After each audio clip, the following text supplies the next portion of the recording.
As-tu déjà remarqué que plus tu exposes ta vie, plus elle devient vulnérable? Parler trop n'est pas un acte de liberté, c'est souvent le chemin le plus rapide vers la perte de contrôle. Il y a en toi des choses qui n'ont pas été faites pour être expliquées, mais pour être protégées. Parce que lorsque tu partages tout avec n'importe qui, tu remets ta force, ton focus, ta clarté. Aujourd'hui, je vais te montrer 6 vérités qui doivent être gardées, non par peur, mais par stratégie. Tout le monde ne mérite pas d'avoir accès à ce que tu es en train de construire. Toute oreille ne mérite pas d'entendre tes plans. L'esprit sage parle peu et agit beaucoup. Nietzsche disait « Ce qui est profond aime le silence ». Et les stoïciens le savaient, plus tu deviens fort, moins tu as besoin de te justifier. Parler moins est un signe de maîtrise, c'est de l'intelligence émotionnelle, c'est de la présence, c'est le choix conscient de savoir où placer ton énergie et de ne pas la gaspiller à vouloir être compris. Cette vidéo s'adresse à ceux qui sont prêts à quitter la position de celui qui s'explique, pour entrer dans celle de celui qui commande. Et si tu sens qu'il est temps d'assumer ce niveau d'attitude, écris dans les commentaires. Aujourd'hui, je choisis le silence qui me renforce. Et que chaque mot que tu prononces à partir d'aujourd'hui porte le poids de celui qui pense avant d'ouvrir la bouche, car celui qui domine ce qu'il dit commence à dominer son propre destin. Commençons maintenant. La première chose que tu ne dois jamais raconter aux autres, si tu veux vraiment grandir, ce sont tes projets avant qu'ils ne deviennent réalité. Il y a quelque chose que beaucoup de gens ne comprennent que lorsqu'il est déjà trop tard. Les rêves les plus forts peuvent mourir lorsqu'ils sont révélés trop tôt. Tu peux penser que parler de tes projets t'aide, que le fait de les raconter te motive, te rend plus engagé, ou que les autres vont te soutenir. Cela semble logique. Mais il existe un détail caché, silencieux, qui peut te voler ta force sans que tu t'en rendes compte. Pense à cela. Un jeune homme a eu une idée brillante, une vision claire, enthousiasmante, qui a allumé en lui une étincelle puissante. Et porté par cet immense enthousiasme, il a voulu la partager avec le monde. Il en a parlé à ses amis, à sa famille, il a publié sur les réseaux sociaux, enregistré des vidéos, décrit chaque détail de son projet, et à la fin, rien ne s'est passé. Le rêve a disparu, non pas par manque de talent, mais parce qu'il avait dépensé toute son énergie à parler et non à agir. Celui qui parle trop du chemin oublie d'avancer, et cela s'explique. Quand tu partages tes objectifs, le cerveau ressent une gratification anticipée, comme si tu avais déjà atteint ton but. Tu ressens du plaisir, de la fierté, comme si tu avais déjà gagné, et c'est là que l'élan s'éteint. L'adrénaline qui devait te pousser à avancer s'épuise avant même le premier pas. En conséquence, tu te détends, tu perds le focus, tu perds l'appétit de la conquête, et ce qui était un projet plein de vie devient seulement des mots beaux, mais vides. C'est 100% de discours et 0% d'action. L'enthousiasme est un feu qui ne reste allumé que lorsqu'il est nourri par les actes. Les projets trop parlés s'évaporent avant de devenir réalité. Ce n'est pas seulement psychologique, c'est aussi stratégique. Quand tu racontes tes plans à tout le monde, tu exposes quelque chose de sacré. Ton énergie et toutes les énergies qui t'entourent ne sont pas pures. Tu invites les opinions des autres, les critiques, les comparaisons, la jalousie, et tout cela commence à interférer avec ce que tu es encore en train de construire. Réfléchis bien. Ferais-tu confiance à quelqu'un qui n'a jamais étudié l'ingénierie pour concevoir un pont? Alors pourquoi permettre à des gens sans résultat de donner leur avis sur tes rêves? La plupart ne parlent pas par méchanceté, mais par peur, par ignorance, ou parce qu'elles se sentent menacées par ceux qui essaient de grandir. Et oui, il y a aussi ceux qui sourient en disant « Tu es sûr, c'est difficile. Peut-être que ce n'est pas pour toi. » Ces phrases ressemblent à des conseils, mais ce sont des poisons.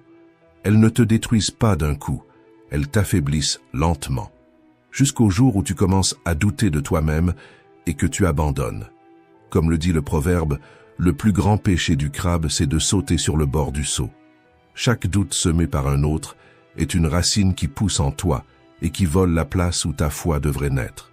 C'est pourquoi, souviens-toi, tout ce qui est conçu dans le silence se renforce. Si tu cries trop tôt, l'écho se perd. Regarde autour de toi, les personnes vraiment accomplies sont discrètes, non par timidité, mais par sagesse.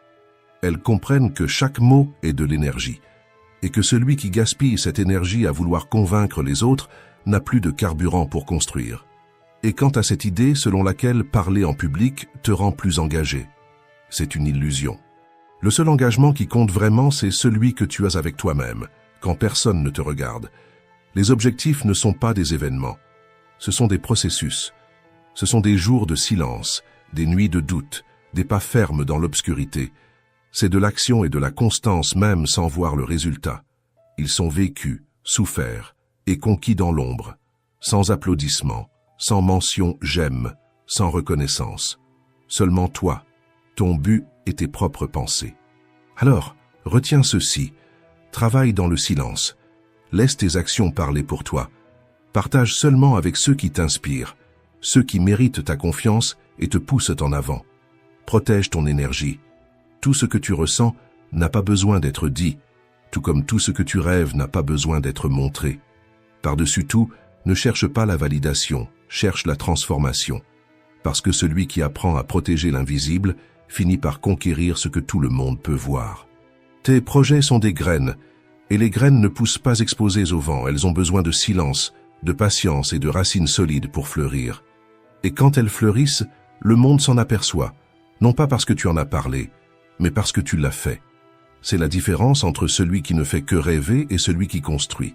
Mais construire, ce n'est pas seulement ériger quelque chose à l'extérieur, c'est apprendre à soutenir ce qui existe à l'intérieur. Parce qu'aucune grande œuvre ne tient debout si ses fondations sont fragiles. Et si tu veux construire, la deuxième chose que tu dois apprendre à préserver sera tes fondations. C'est quelque chose que si tu tiens à ton estime de toi, ne devrait jamais sortir de ta bouche. Tes fragilités émotionnelles, surtout face à ceux qui ne savent pas y faire face. C'est un point délicat, parce que nous avons tous, absolument tous, des jours où nous nous sentons brisés, perdus, à nu. Des jours où le cœur supplie d'être entendu, de se confier, de trouver quelqu'un qui comprenne. Et c'est normal, c'est humain. Mais il faut être prudent. Tout le monde n'est pas prêt à accueillir ta douleur, et encore moins à la respecter. Avec le temps, j'ai appris une vérité simple et dure. La vulnérabilité mal partagée ne crée pas de lien, elle crée de l'exposition. Quand tu livres ce que tu ressens à quelqu'un qui ne sait pas en prendre soin, tu deviens fragile, manipulable, et même ridicule aux yeux des mauvaises personnes. La plupart des gens n'écoutent pas pour comprendre. Ils écoutent pour juger, pour donner leur avis, pour se sentir supérieur à toi, ou pire, pour s'en servir contre toi plus tard. Qui n'a jamais vécu cela? Tu t'ouvres avec sincérité, tu partages quelque chose de profond, et quelques semaines plus tard, quelqu'un lâche une phrase comme si de rien n'était. C'est toi-même qui as dit que tu te sentais nul. Ah, mais n'étais-tu pas celui qui a pleuré à cause de ça? Soudain, ce que tu avais confié dans un moment de douleur devient une arme entre les mains de quelqu'un qui n'a pas su en prendre soin. Toute oreille n'est pas un abri, et toute écoute n'est pas une guérison. Être émotionnellement honnête n'est pas la même chose qu'être émotionnellement imprudent. Reconnaître ses faiblesses est un signe de maturité, mais se lamenter auprès de tout le monde est une erreur. Ta douleur t'appartient, et tout le monde ne mérite pas de la voir. Tous ceux qui rient avec toi ne sont pas de ton côté. Tous ceux qui t'écoutent ne te respectent pas. Et ne confonds pas cela avec de la répression. Il ne s'agit pas de tout garder jusqu'à exploser, mais de savoir à qui tu t'ouvres, à quelqu'un qui possède la sagesse, l'empathie et la maturité d'écouter sans te diminuer. Cela peut être un thérapeute, un mentor ou un véritable ami, quelqu'un qui te voit comme un être humain et non comme un drame ambulant. La maturité commence lorsque tu comprends que tu n'as pas besoin d'être compris par tout le monde pour être en paix. Certaines blessures guérissent plus vite dans le silence. Non pas parce qu'elles ne doivent pas être partagées, mais parce que le bruit des opinions des autres ne fait que retarder la guérison. Parfois, tout ce dont tu as besoin, c'est de temps, d'un esprit tranquille, d'un espace paisible et de la solitude comme remède, non comme punition. Le temps est le guérisseur qui agit pendant que tu apprends à ne plus te blesser à nouveau. Quand tu partages tes douleurs sans filtre, tu transmets une image déformée de toi-même. Les gens commencent à te voir à travers tes blessures et non à travers ta force. Tu cesses d'être qui tu es et tu deviens celle qui est anxieuse, celle qui n'a pas surmonté son ex, celle qui est toujours perdue, celui qui ne gère pas ses dettes. Mais tu es bien plus que cela. C'est pourquoi choisis avec sagesse le moment, le lieu et la personne à qui tu ouvres ton âme. Car dans le mauvais environnement, la vulnérabilité ne te rend pas humain, elle te rend proie. Si tu écoutes ceci maintenant, cela signifie que tu possèdes déjà ce que beaucoup n'ont pas, la conscience. Et la conscience est la première étape vers la force intérieure. Apprendre à choisir à qui tu donnes accès à tes émotions ne te rend pas froid, cela te rend sage. Il vaut mieux avoir 3 personnes de confiance que 20 curieux avec la clé de ton cœur. Protéger ce que tu ressens n'est pas une faiblesse, c'est de l'amour-propre sous forme de discernement. Quelques règles simples peuvent t'aider à faire cela. D'abord, ne parle jamais de tes émotions au milieu d'une déception ou dans le chaos. Attends que ton esprit se calme. Observe comment quelqu'un traite la vulnérabilité des autres, car c'est exactement ainsi qu'il traitera la tienne. Si cette personne se moque, colporte ou méprise, imagine ce qu'elle ferait de ta vérité. Fais de ta vulnérabilité un espace sacré. Ne l'utilise pas comme un outil d'attention, ni comme un drapeau de victime. Utilise-la comme un carburant pour grandir, car ce qui est aujourd'hui faiblesse peut devenir demain ton histoire de dépassement. En résumé, ton cœur n'est pas un micro. Tu n'as pas besoin d'amplifier chaque émotion que tu ressens. Tu as le droit de guérir, mais aussi le devoir de te protéger. Ne confie pas les clés de ton monde intérieur à n'importe qui. Parce que lorsque tu ouvres cette porte sans sagesse, ce n'est pas toujours de l'aide qui entre, parfois, c'est du poison déguisé en sourire. Et tout comme tes émotions méritent d'être protégées, tes finances aussi. Parce que l'argent, tout comme les sentiments, révèle bien plus sur toi qu'il n'y paraît. La troisième chose, que tu ne devrais jamais révéler, c'est ta situation financière actuelle, surtout si elle n'est pas stable. C'est l'un des sujets les plus sensibles qui soit, et c'est pour cela que presque personne n'en parle avec conscience. Mais si tu fais partie de ceux qui racontent combien ils gagnent, combien ils doivent, ou à quel point les choses vont bien, sache que tu commets l'une des erreurs les plus dangereuses et invisibles de la vie. Parler d'argent, que ce soit avec excès ou désespoir, expose 2 choses très sérieuses, la manipulation et le jugement. Et ces 2 forces peuvent complètement changer la façon dont les gens te perçoivent. Je vais t'expliquer. L'argent ou le manque d'argent change la dynamique des relations. Quand tu dis que tu traverses une période difficile, peut-être cherches-tu de l'empathie. Mais la plupart du temps, ce que tu reçois en retour, c'est de la pitié. Et la pitié est un poison déguisé en compassion. Elle te place dans la position de quelqu'un de faible, de dépendant, et fait que les autres commencent à te regarder de haut. Celui qui cherche la compréhension dans toutes les oreilles finit par remettre son destin entre de mauvaises mains. Ce qui commence comme une confidence sincère devient une étiquette. Tu deviens celui qui est toujours à découvert, celui à qui rien ne réussit, et cette image est difficile à effacer. Pire encore, les gens commencent à te voir non pas pour ce que tu peux devenir, mais pour ce que tu es en ce moment. Et quand ton nom est associé au manque, il devient très difficile pour eux de te voir comme quelqu'un ayant du pouvoir de décision. Maintenant, pense à l'autre extrême. Les choses commencent à bien aller, tu progresses, tu gagnes bien ta vie, tu réalises ce que tu as toujours voulu, et tu veux le partager, avec fierté. Après tout, tu as travaillé dur, tu mérites de la reconnaissance. Mais soudain apparaissent les intéressés, ces amis qui ne se souviennent de toi que lorsqu'ils ont besoin de quelque chose, et aussi les envieux déguisés qui lâchent ce petit « tant mieux pour toi » sans émotion, ou cette plaisanterie pleine de venin. Bien sûr, toi tu peux, tu as les moyens. Ah, mais pour toi, tout réussit. Et ce qui devait être une joie devient un fardeau. Tu ressens le poids dans les regards, l'ambiance différente, la distance. Non pas parce que tu as changé, mais parce que le succès des autres réveille ce que beaucoup cachent, l'insécurité, la comparaison et la jalousie. Tous les applaudissements ne viennent pas de l'admiration. Certains ne sont que le bruit de l'envie essayant de dissimuler son malaise. C'est pourquoi le silence est ta meilleure stratégie. Parle d'argent seulement avec ceux qui ont la maturité de t'orienter, pas avec ceux qui vont te juger. Ce que tu partages aujourd'hui avec de bonnes intentions peut demain être utilisé pour te comparer, te diminuer ou te manipuler. Protéger ta vie privée, c'est comme protéger une graine. Elle a besoin de silence jusqu'à ce que ses racines soient assez solides pour fleurir. Il y a ici une vérité puissante. L'argent est plus qu'une ressource, c'est un miroir psychologique. Il reflète tes croyances, ton estime de toi et ce que tu ressens vraiment à ton propre sujet. Quand tu dis « je n'ai pas d'argent », ce que tu cries souvent, c'est « je ne me sens pas à la hauteur ». Quand tu dis « je gagne beaucoup », tu cherches peut-être, sans t'en rendre compte, une validation. Et dans les deux cas, tu remets ton pouvoir au jugement des autres. Mais ta valeur n'a jamais été dans le solde de ton compte. Avoir de l'argent ne te rend pas supérieur, et ne pas en avoir ne te rend pas inférieur. Ce qui te définit réellement, c'est ta mentalité, ta capacité à apprendre, à t'adapter et à te relever. La véritable richesse réside dans la discipline, la résilience et la manière dont tu gères ce que tu as. Alors, souviens-toi de 3 règles simples. La première, c'est que tes finances sont un sujet privé, parlant seulement avec ceux qui peuvent t'orienter, pas avec ceux qui se contentent d'observer. La deuxième, n'expose pas tes difficultés, travaille en silence pour les surmonter. Et enfin, ne te vante pas de tes réussites, laisse-les parler d'elles-mêmes. L'argent change de main en permanence, mais ta réputation, elle, demeure.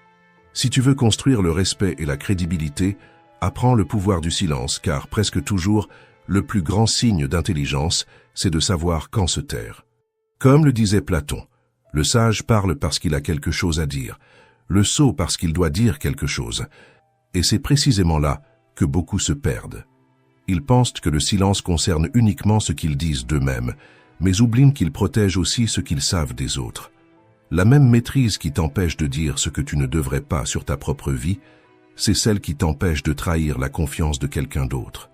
La quatrième chose que tu ne devrais jamais raconter aux autres, ce sont les secrets et les situations intimes concernant ta famille ou tes amis, surtout quand ce n'est pas à toi de les partager. C'est l'un des points les plus délicats de la vie, car presque tout le monde est déjà tombé dans ce piège. Parfois, pas par méchanceté, mais par impulsion. Tu parles de ce que tu as entendu, tu commentes une situation, tu te confies, et sans t'en rendre compte, tu plantes une graine qui peut détruire une relation. Le problème, c'est que lorsque nous partageons ce qui ne nous appartient pas, ce qui se brise, ce n'est pas seulement la confiance, c'est le respect. Réfléchis une seconde. Comment te sentirais-tu si quelqu'un de proche révélait quelque chose d'intime sur toi, quelque chose que tu avais confié dans un moment de vulnérabilité? Tu te sentirais probablement exposé, trahi, peut-être même honteux. Et c'est exactement ainsi que les autres se sentent lorsque nous faisons la même chose. La confiance est comme du verre. Quand elle se brise, tu peux recoller les morceaux, mais les fissures ne disparaissent jamais. La loyauté est un pacte silencieux. Et quand quelqu'un te fait confiance, il te remet quelque chose de sacré. Rompre ce pacte, même sans intention, entraîne des conséquences irréversibles. Les mots peuvent sembler petits, mais les dégâts qu'ils causent peuvent durer des années. Beaucoup de gens pensent qu'en parlant des problèmes des autres, ils ne font que se défouler, ou même essayer d'aider. Mais en réalité, tu finis par être perçu comme quelqu'un à qui on ne peut pas faire confiance. Et le plus dangereux, c'est que tu n'as même pas besoin de citer de nom. Il suffit de donner des détails, ou des sous-entendus, pour que quelqu'un se sente trahi. Celui qui parle sans réfléchir coupe des liens que le temps mettrait des années à construire. Quand tu partages l'intimité d'une autre personne, tu es en train de dire sans t'en rendre compte « Je ne valorise pas assez cette relation pour protéger ce qu'on m'a confié ». Et la confiance, une fois rompue, ne se reconstruit pas facilement. Les gens n'oublient pas quand ils ouvrent leur cœur et voient leurs douleurs transformées en conversation. Ils s'éloignent et ils ont raison. Protéger les secrets, c'est plus que de la loyauté, c'est de la maturité émotionnelle. Parce que certaines histoires ne t'appartiennent tout simplement pas, et en parler peut créer des blessures que même le temps ne parvient pas à guérir. Imagine, un ami te confie une erreur, une peur, un problème sérieux dans son couple ou dans son travail. Tu en parles à un autre ami pensant que ce n'est pas si grave. Mais quand cette information arrive là où elle ne devait pas, le résultat est dévastateur. Ce qui était une amitié de longue date se transforme en méfiance. Et le pire, c'est que cette personne commence à voir le monde avec plus de peur, moins de foi en les autres, et un peu moins d'espoir. Il existe des mots qui guérissent et des mots qui condamnent. Et celui qui maîtrise sa langue maîtrise le destin de ses relations. Alors, pense avant d'ouvrir la bouche. Les relations saines exigent de l'espace, du respect et du discernement. Parler de tes sentiments est nécessaire, mais exposer la vie des autres, c'est un manque de sagesse. Il y a une grande différence entre partager et trahir. Si le sujet ne t'appartient pas, ne le raconte pas. Si l'histoire n'est pas la tienne, ne la répète pas. Et si quelqu'un t'a fait confiance, protège cela comme un cadeau inestimable. Parce que ce qui ne t'appartient pas, ne le touche pas. Et ce qui t'a été confié, garde-le dans le silence et la dignité. Souviens-toi, le pouvoir de la communication ne réside pas seulement dans ce que tu dis, mais aussi dans ce que tu choisis de ne pas dire. Savoir quand se taire est l'une des formes les plus élevées de respect, et aussi l'un des signes les plus clairs de sagesse. Et il n'y a pas de lieu où cette sagesse soit plus nécessaire qu'à l'intérieur d'une relation. Parce que la manière dont tu protèges ce que tu vis à deux en dit long sur le type d'amour que tu construis. La 5e chose, que tu ne devrais jamais raconter à personne, c'est ce qui se passe à l'intérieur de ta relation, surtout les désaccords et les tensions. Quand on est en couple, on est vulnérable. On partage avec l'autre ce qu'on a de plus intime, nos peurs, nos insécurités, nos joies, mais aussi nos moments de conflit. Il est naturel qu'il y ait des différences. Ce qui n'est pas naturel, c'est de transformer ces différences en sujets publics. Combien de fois après une dispute, as-tu couru te confier à un ami ou à un membre de ta famille? Tu parles sous l'impulsion, tu cherches du soutien, mais sans t'en rendre compte, tu exposes ce qui aurait dû être protégé. Et voilà le danger. Chaque fois que tu partages les détails de vos disputes, l'autre commence à voir ton partenaire à travers une lentille déformée. Et peu à peu, toi aussi, tu commences à regarder à travers cette même lentille. Les mots façonnent les perceptions. Les perceptions façonnent les sentiments. Et les sentiments se transforment rapidement en actions. Chaque histoire a 2 versions. Mais quand tu parles avec colère, la seule version qui survit, c'est celle de la douleur. Toi et ton partenaire pouvez résoudre le problème le lendemain, mais ceux qui ont entendu ton histoire se souviendront de la pire partie. Et ce souvenir, même involontaire, commence à contaminer la manière dont les autres perçoivent votre relation, et plus grave encore, la manière dont toi-même tu la ressens. Parler de ce qui se passe entre vous peut sembler anodin, mais c'est comme ouvrir les fenêtres d'une maison qui devrait être un refuge. Soudain, entre le vent, la poussière, les opinions et les énergies qui n'appartiennent pas à cet espace. Chercher de l'aide n'est pas une erreur, mais il y a une grande différence entre demander conseil de façon constructive et simplement dénigrer la personne que tu aimes. Toutes les opinions ne sont pas de l'aide. Parfois, ce n'est qu'un bruit supplémentaire dans un moment qui réclame du calme. Parler avec quelqu'un d'équilibré, capable de t'aider à réfléchir sans te juger, peut être utile. Mais transformer chaque désaccord en sujet de groupe, en conversation de bar ou en confession sur les réseaux sociaux, c'est de l'auto-sabotage émotionnel. Il existe une règle simple. Ce qui se passe à la maison se règle à la maison. De la même manière que tu ne parlerais pas de ta situation financière à n'importe qui, tu ne devrais pas non plus ouvrir le cœur de ta relation à ceux qui ne savent pas en prendre soin. Souviens-toi, celui qui écoute ne connaît que ta version. Et quand tu parles au sommet de la colère, tu ne transmets pas la vérité, seulement l'émotion. Plus tard, quand l'amour revient, ceux qui t'ont écouté restent figés dans la version de la douleur. Et ce décalage peut empoisonner même les liens les plus solides. L'amour grandit dans le dialogue, pas dans l'exposition. Quand tu ressens l'envie de te confier, arrête-toi, respire profondément, calme-toi, ne parle pas sous le coup de la colère ou de la blessure.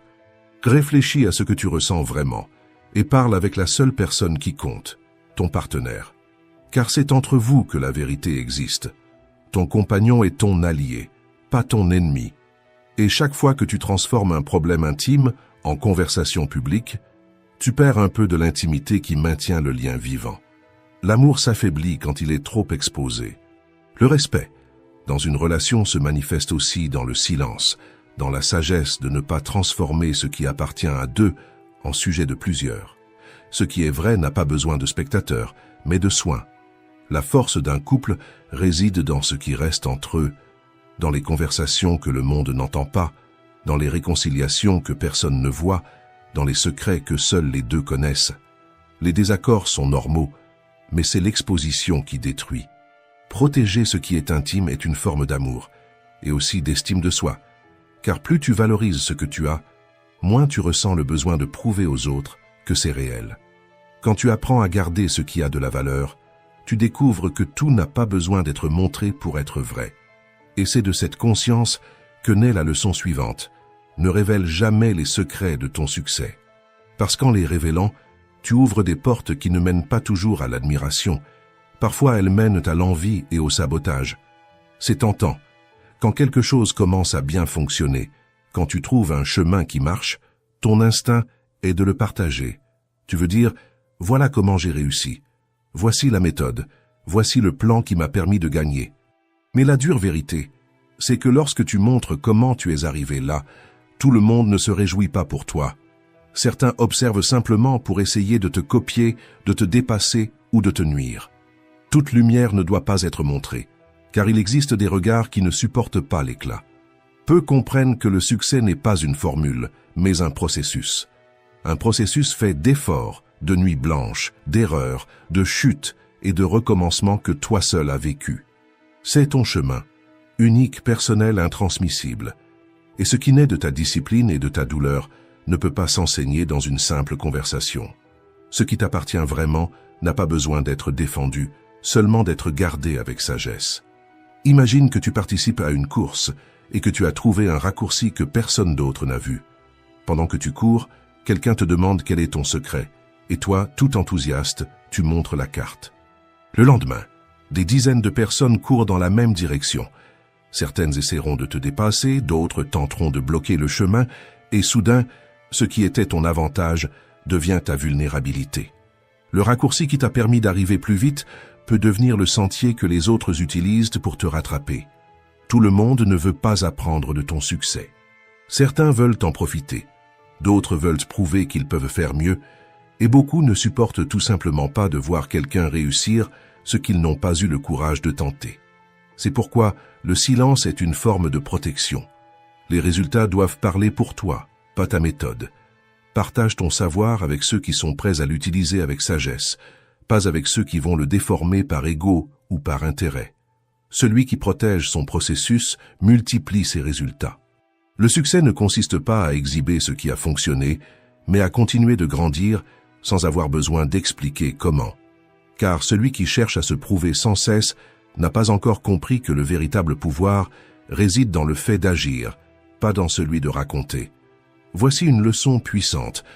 Le succès qui a besoin d'être expliqué est un succès qui n'est pas encore consolidé. Celui qui réussit vraiment sait que les coulisses valent plus que la scène. Alors, garde ton processus. Protège ce que tu as construit. Laisse les autres voir les fruits, pas les racines. Et souviens-toi, le secret du succès, ce n'est pas ce que tu montres, c'est ce que tu gardes dans le silence. Et c'est justement ce silence que le monde moderne a du mal à accepter. Nous vivons à une époque qui confond visibilité avec valeur et confession avec connexion. Peu à peu, le désir d'être vu commence à voler le plaisir de simplement vivre. Combien de fois as-tu eu l'impression d'avoir perdu le contrôle de ton propre esprit, comme si, malgré tous tes efforts pour avancer, quelque chose à l'intérieur de toi te tirait en arrière? À la racine de cette sensation, il y a presque toujours 3 ennemis. La confusion mentale, les distractions sans fin et l'absence d'une direction claire. La clarté que tu cherches n'est pas un don, c'est une construction.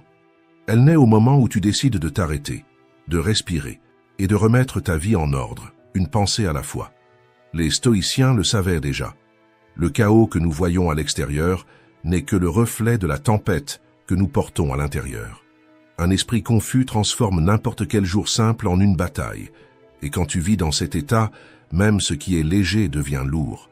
Mais, à l'instant où tu choisis d'organiser ce que tu ressens, tout commence à s'aligner. Le poids disparaît, et à sa place surgit une nouvelle énergie, ferme, tranquille et déterminée. C'est cela, l'ordre intérieur. Chaque attitude consciente devient un pas dans la construction de ta force, de ta confiance et de ton but. Comme l'enseignait Sénèque, aucun vent n'est favorable à celui qui ne sait pas où il va. Aujourd'hui, tu vas découvrir 8 pratiques stoïciennes qui agissent comme une boussole, affûtée, directe et transformatrice, pour aligner ton esprit et libérer le pouvoir de l'action. Écris dans les commentaires. Aujourd'hui, je choisis la clarté. Ce simple geste est la première pierre de ta reconstruction. Et avant que nous commencions, je te demande seulement 2 choses. Laisse un like et abonne-toi à la chaîne, pour que ce message atteigne ceux qui ont besoin de retrouver leur direction. Numéro 1. L'excellence commence par le basique. S'il existe un principe silencieux qui définit la direction de ta vie, c'est celui-ci. La manière dont tu fais les petites choses est exactement la manière dont tu feras les grandes. Cela peut sembler simple, mais c'est l'une des lois les plus implacables du comportement humain. Quand tu agis avec attention, même dans les tâches les plus ordinaires, tu entraînes ton esprit à être solide. Mais quand tu fais le basique à moitié, tu apprends à toi-même que la médiocrité est acceptable. Et cela se propage partout. La plupart des gens croient qu'ils changeront lorsqu'ils auront quelque chose de plus grand entre les mains. Un meilleur poste, plus d'argent, plus de reconnaissance. Mais la vérité est autre. Tu ne changes pas lorsque tu obtiens davantage. Tu changes lorsque tu commences à respecter le peu que tu as déjà. Pense à quelque chose de banal. Laisser ton lit défait, promettre sans tenir parole, remettre à plus tard ce qui pourrait être fait maintenant. Ces petits gestes semblent inoffensifs, mais chacun d'eux affaiblit ta crédibilité intérieure. Parce que l'esprit comprend, si je ne tiens pas parole dans le simple, pourquoi le ferais-je dans l'important? Marc Aurèle écrivait pour lui-même, « Accorde ton attention à chaque action, comme si c'était la dernière de ta vie. » Et cette phrase ne parle pas de perfection, elle parle de présence, elle parle de mettre de l'intention même dans les tâches invisibles. Celui qui apprend à faire le simple avec attention construit l'habitude de l'excellence. Et celui qui répète la négligence construit l'habitude de l'indifférence. Il ne s'agit pas d'être obsédé par chaque détail, il s'agit d'être pleinement présent dans ce que tu fais. Quand tu rends un travail soigné, même si personne ne te félicite, quand tu règles quelque chose de laissé en suspens sans procrastiner, quand tu fais le basique avec respect, tu es en train de forger le muscle de l'intégrité. Le problème, c'est que beaucoup veulent un nouveau destin, mais avec les mêmes attitudes qui les ont enfermés là où ils sont. Ils veulent le changement sans revoir leur posture. Ils veulent le progrès sans constance. Mais le stoïcisme est clair. Il n'y a pas de grandeur là où règne le laisser-aller. Alors voici ton défi. Aujourd'hui, choisis une action simple, n'importe laquelle, et fais-la comme si ton destin en dépendait. Fais-la avec calme, avec attention, avec intention, car chaque geste est une répétition de la vie que tu veux vivre, et celui qui honore le peu prouve à l'univers qu'il est prêt pour le beaucoup. Numéro 2. Le focus, c'est le pouvoir. Épictète disait, « Lorsque tu laisses ton attention se détourner un court instant, ne pense pas que tu la retrouveras quand tu le voudras. » Il savait que perdre la concentration n'est pas un accident, c'est une habitude. Et plus nous la pratiquons, plus il devient difficile de retrouver le contrôle de notre propre esprit. Pense à quelque chose de simple. Tu ouvres ton téléphone pour répondre à un message, et 10 minutes plus tard, tu fais défiler l'écran, regardant des vidéos dont tu ne te souviens même plus la raison. Ce n'était pas un manque de temps, c'était de la distraction. Et cette même distraction s'infiltre partout, dans les projets que tu commences et ne termines pas, dans les objectifs que tu oublies, dans les conversations que tu n'écoutes pas vraiment. Il en va de même pour tes buts. Tu veux progresser, mais tu te perds dans les urgences du jour. Tu veux étudier, mais tu ouvres ton téléphone pour 1 minute qui devient 1 demi-heure. La vie se remplit de bruit et l'essentiel s'efface. Et lorsque l'essentiel s'efface, tu commences à vivre en pilote automatique, occupé tout le temps mais avançant peu. David Meyer, scientifique cognitif à l'Université du Michigan, rappelle que Einstein n'a pas inventé la théorie de la relativité en répondant à des courriels ou en révisant d'autres dossiers au bureau des brevets. Les grandes découvertes naissent lorsque l'esprit est entièrement concentré sur une seule chose. Et c'est bien là le point. L'attention est un muscle, et tu choisis chaque jour si tu entraînes la concentration ou la dispersion. Chaque interruption que tu acceptes, chaque onglet ouvert sans raison, chaque notification qui t'arrache au présent est un petit entraînement à la distraction. Et plus tu le répètes, plus il devient naturel de vivre déconcentré. Mais le focus, ce n'est pas seulement la productivité, c'est la présence. Être présent, c'est ressentir ce que tu fais, vivre l'instant, percevoir ce qui se passe à l'intérieur et à l'extérieur de toi. Sans présence, tout devient bruit. Tu termines la journée fatigué, mais avec la sensation que rien ne s'est vraiment passé. Épictète nous avertissait que l'attention est une vertu. S'en écarter, c'est perdre la maîtrise de soi. C'est pourquoi l'exercice n'est pas seulement d'éteindre le téléphone, mais de reprendre le contrôle de ton propre esprit. C'est se rappeler que la vie se déroule maintenant, et que chaque détour de ton attention est un petit vol de ce que tu ne pourras jamais récupérer. Le temps vécu sans conscience. Avant de commencer une tâche, demande-toi, qu'est-ce que je fais vraiment maintenant? Et chaque fois que tu ressens l'envie de te lever, d'ouvrir une autre fenêtre, de détourner ton regard, pratique le retour. Reviens à ce qui compte. Le plus grand piège de notre époque n'est pas la précipitation, c'est la distraction. Celui qui contrôle son regard contrôle son destin. C'est pourquoi voici ton défi. Durant les 7 prochains jours, choisis un moment dans ta journée et pratique la concentration totale. Cela peut être en étudiant, en cuisinant, en lisant, ou simplement en parlant avec quelqu'un sans regarder ton téléphone.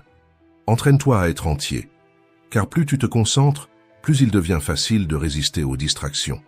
Ton attention est ton bien le plus précieux. Elle est le filtre entre ce qui te renforce et ce qui t'affaiblit. Et lorsque tu apprends à la protéger, tu découvres que ce n'est pas le temps qui te manque, c'est la présence qui était gaspillée.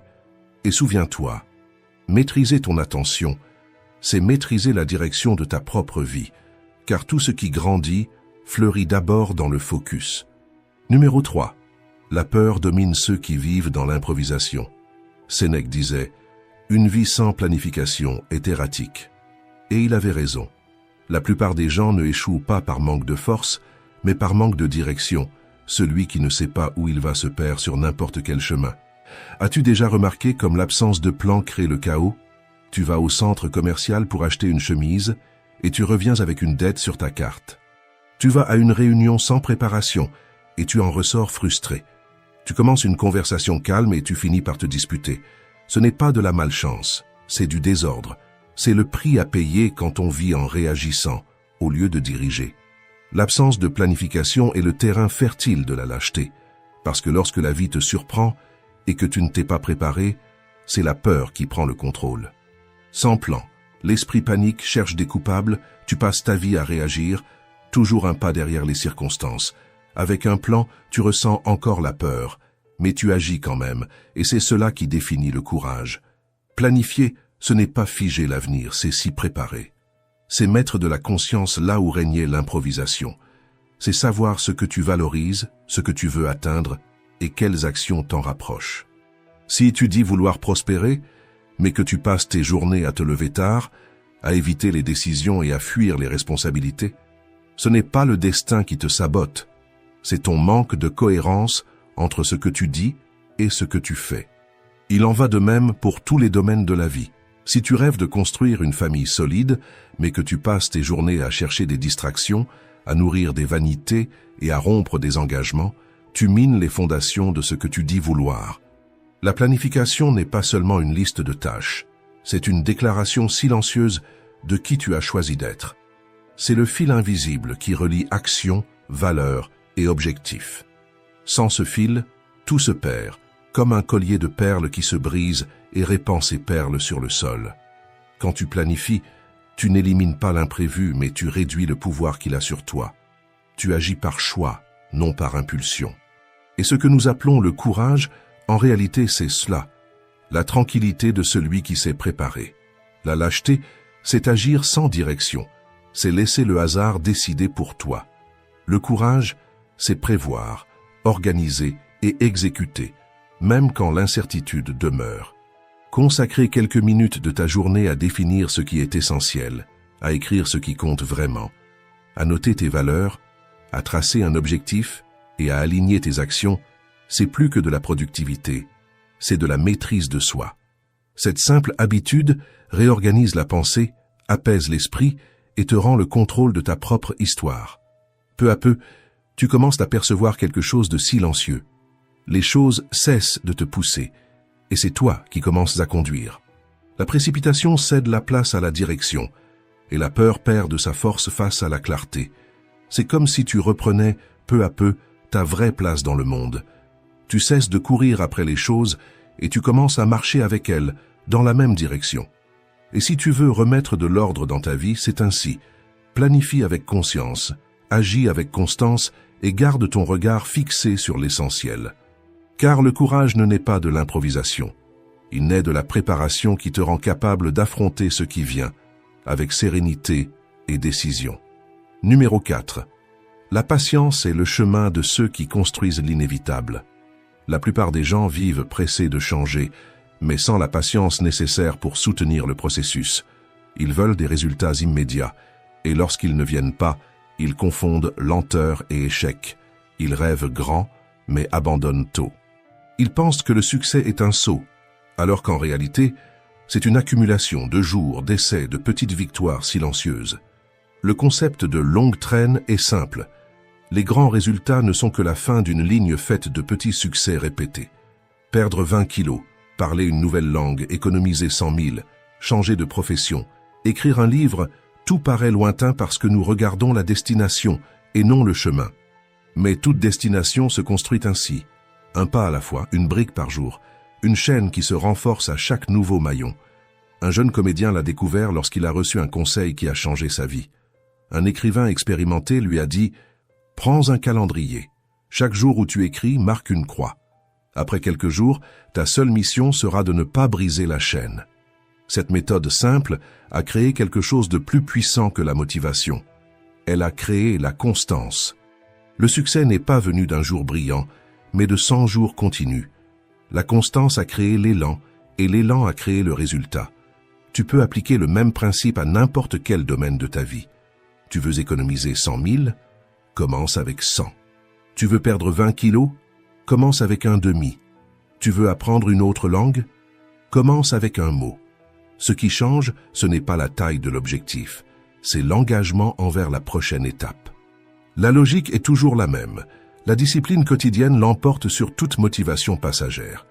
Épictète disait « La discipline est le pont entre ce que nous voulons et ce que nous devenons. » Et il avait raison. La longue traîne n'est pas seulement une stratégie de croissance, c'est une philosophie de patience.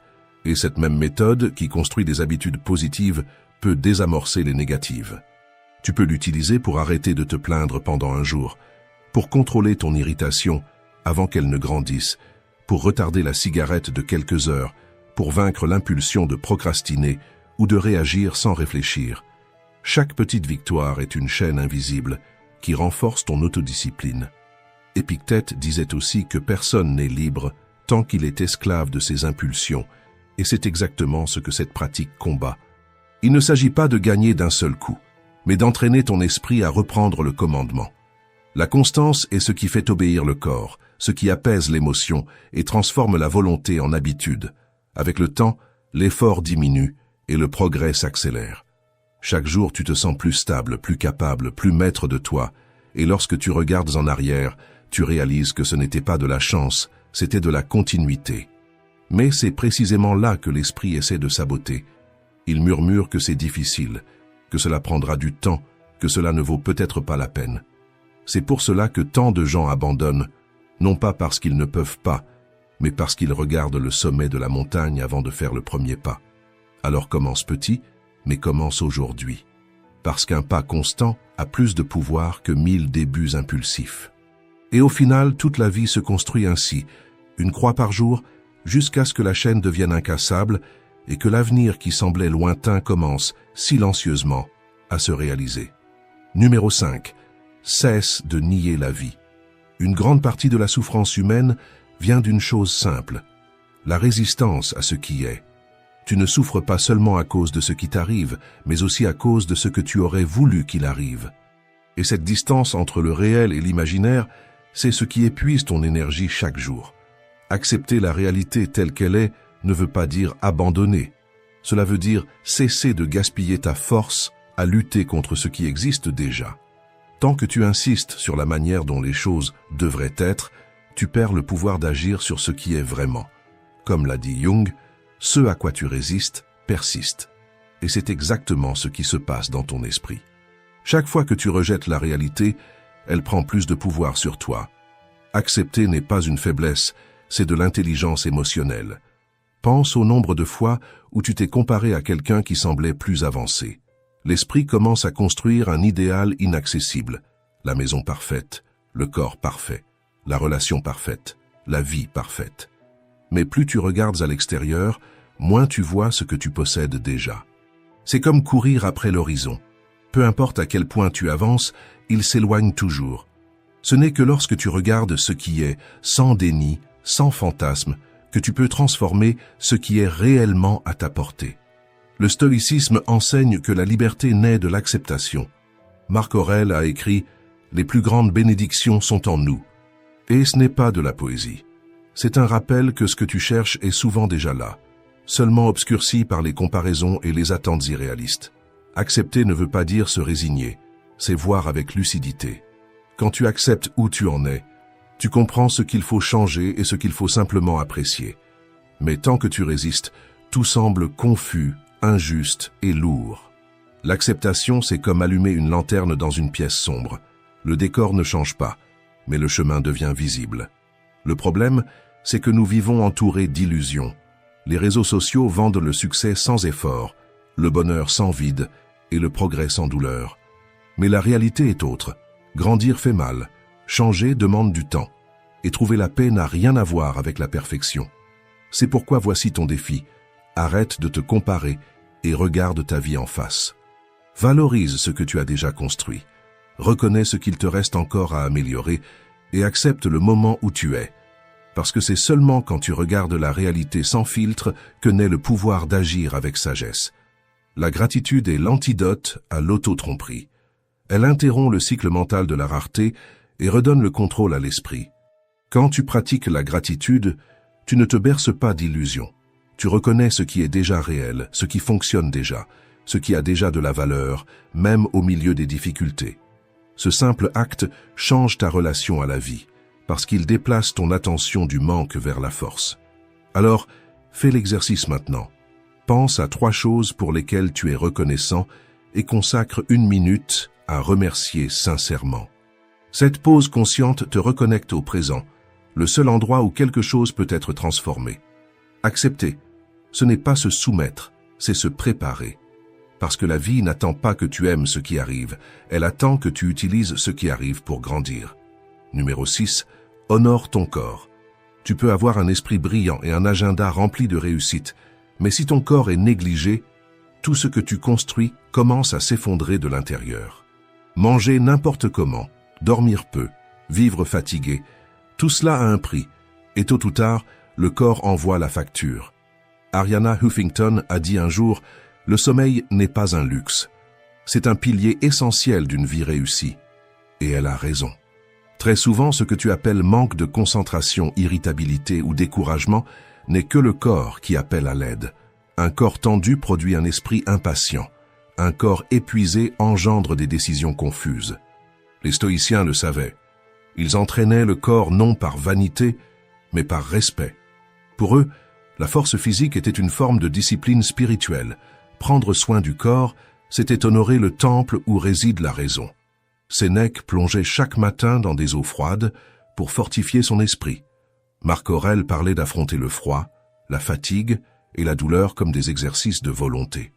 Il comprenait que sans vigueur physique, il n'y a pas de stabilité émotionnelle. Mettre de l'ordre dans ta vie, ce n'est pas seulement ranger ce qui t'entoure. C'est mettre ton corps en harmonie avec la vie que tu veux mener. Car il n'existe pas de clarté mentale quand le corps est surchargé, ni d'équilibre émotionnel quand le physique est en effondrement. Tu peux organiser ta routine, planifier ta carrière, t'occuper de ta maison, mais si tu ne prends pas soin de toi, tout finit par s'écrouler. Prendre soin du corps n'est pas un luxe, c'est une base. C'est le point de départ de tout changement véritable. Le corps est l'instrument qui exécute les décisions de l'esprit. S'il est faible, la volonté s'affaiblit aussi.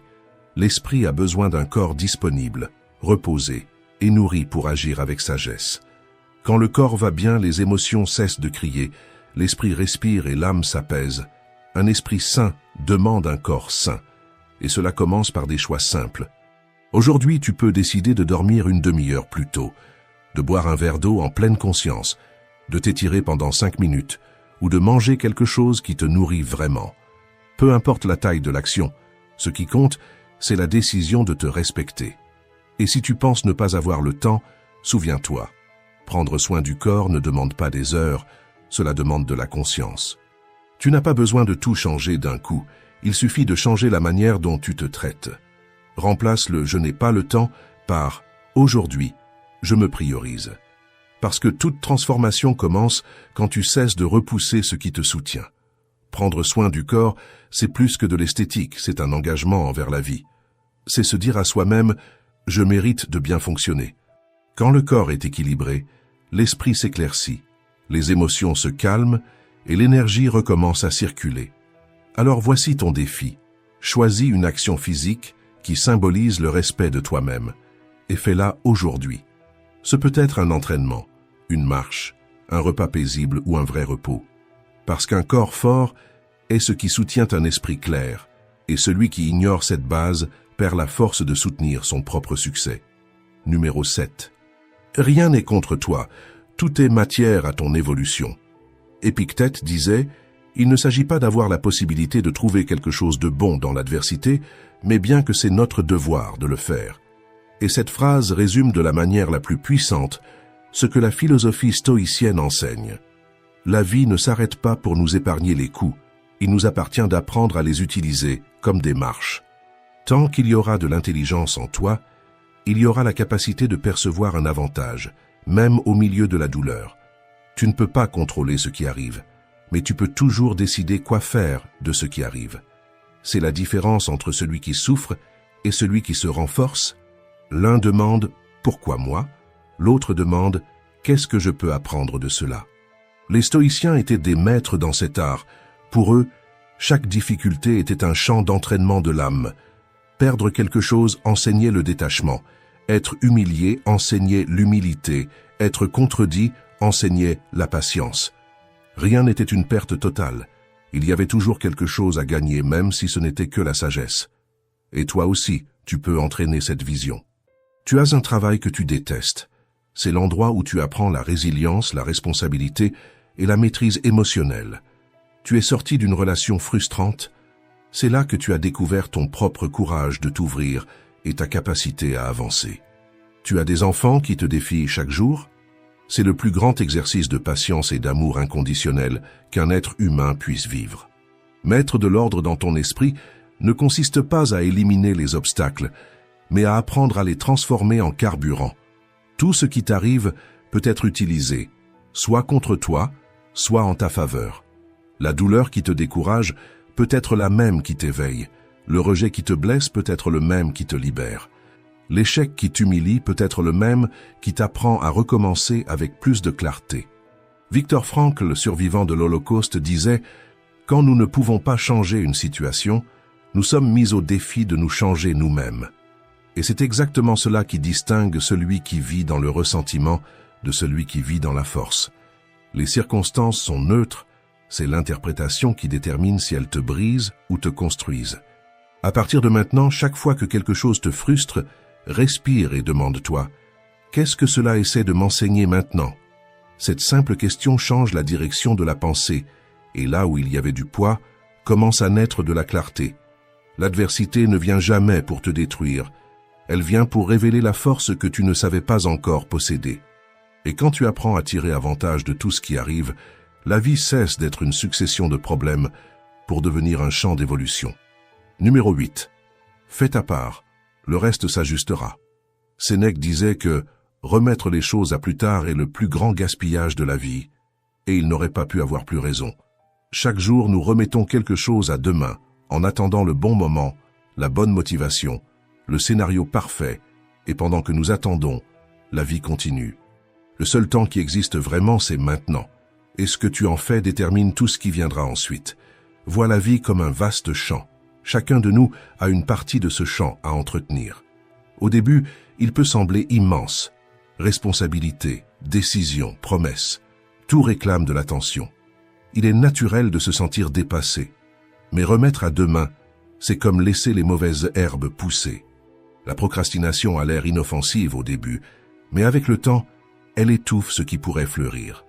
Les stoïciens voyaient cela comme un devoir moral. Il ne s'agit pas seulement d'efficacité, mais d'intégrité. Accomplir ce qui doit être fait, c'est une manière d'honorer sa propre existence. Marc Aurèle écrivait pour lui-même « Ne perds pas de temps à discuter de ce que doit être un homme bon. Sois-le. » C'est l'essence de l'action stoïcienne. Faire ce qui doit être fait, même sans applaudissements, même sans motivation. Alors, comment commencer? Cesse de regarder la taille du champ et concentre-toi sur la partie qui se trouve devant toi.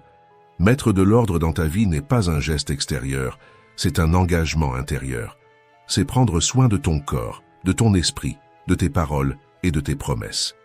Chaque petite action que tu accomplis aujourd'hui, ranger ton espace, résoudre une tâche en suspens, faire un pas dans une décision difficile, est une graine semée.